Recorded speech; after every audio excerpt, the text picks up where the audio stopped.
नाज़रीन कराम, सफ़र करबला का ये काफिला अब एक ऐसे मरहले में दाखिल हो चुका था जहां हर आने वाला लम्हा तारीख का हिस्सा बनता जा रहा था। रास्ता तवील था, सहरा की तपती हुई रेत, गर्म हवाएं और दूर दूर तक फैली खामोशी।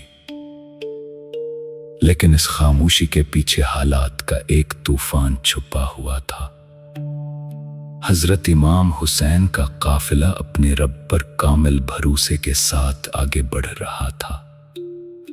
हर मंजिल पर नए लोग मिलते, कोई सलाम अर्ज करता, कोई हालात दरियाफ्त करता और कोई आने वाले वक्त की संगीनी से आगाह करता।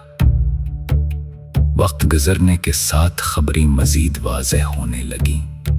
कोफा, वो शहर जहां से मोहब्बत भरे खतूत भेजे गए थे, अब पहले जैसा न रहा था।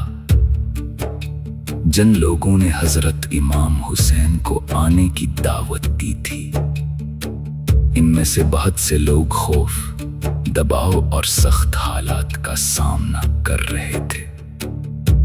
हुकूमती निगरानी बढ़ चुकी थी, लोग खिलकर अपनी राय देने से घबरा रहे थे और शहर की फजा पहले से कहीं ज्यादा हिसास हो चुकी थी।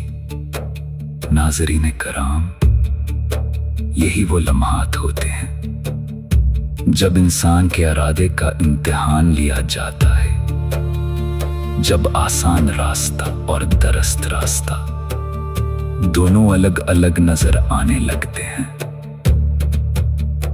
हजरत इमाम हुसैन ने हर खबर को पूरी संजीदगी से सुना, हर अतला पर गौर फरमाया और हर मामले में अल्लाह से रहनुमाई तलब की। हजरत इमाम हुसैन ने अपने साथियों को भी हालात से बेखबर नहीं रखा, बल्कि हकीकत को इनके सामने वाज़ेह फरमाया, क्योंकि कुरान हमें यही तालीम देता है कि फैसले अलम, हिकमत और सच्चाई की बुनियाद पर किए जाएं, न कि जज्बात या अफवाहों की बुनियाद पर। काफिले के हर फर्द को अंदाजा था कि यह सफर अब पहले जैसा नहीं रहा, इम्तिहान करीब आ रहा था।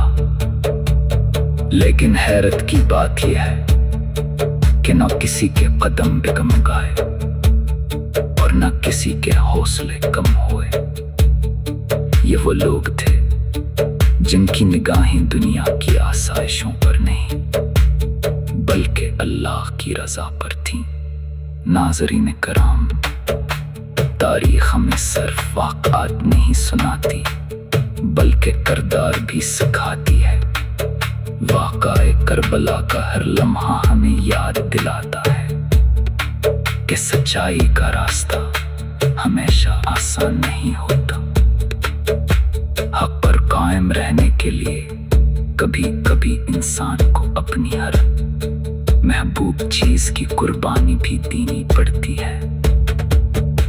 इसी सफर के दौरान हजरत इमाम हुसैन की मुलाकात बाज़ ऐसे अफराद से भी हुई जिन्होंने हालात की नज़ाकत से आगाह किया और अपने अंदाज में मशवरे पेश किए। हजरत इमाम हुसैन ने हर बात को तहम्मुल से सुना, मगर हजरत इमाम हुसैन का एतमाद अल्लाह पर पहले से भी ज्यादा मजबूत था। हजरत इमाम हुसैन जानते थे कि एक इंसान की कामयाबी सिर्फ दुनिया की ज़ाहिरी कामयाबी में नहीं, बल्कि अल्लाह की रज़ा में है। सहरा की वसातें गवाह थीं कि एक ऐसा काफिला आगे बढ़ रहा है जो आने वाली नस्लों के लिए सब्र, इस्तिकामत, हक और कुर्बानी की ऐसी मिसाल कायम करने वाला था जिसे रहती दुनिया तक फरामोश नहीं किया जा सकेगा। नाज़रीन कराम, सफर भी खत्म नहीं हुआ, बल्कि असली इम्तिहान अभी सामने था। آنے والے دن اسلامی تاریخ کے نہایت اہم ادوا اپنے اندر سموئے ہوئے تھے۔ انشاءاللہ اگلے حصے میں ہم اس اہم مرحلے کا ذکر کریں گے جب سفر کے دوران مزید اہم شخصیات سے ملاقاتیں ہوئیں، حالات مزید واضح ہوئے اور قافلہ اپنی منزل کے پہلے سے زیادہ قریب پہنچ گیا۔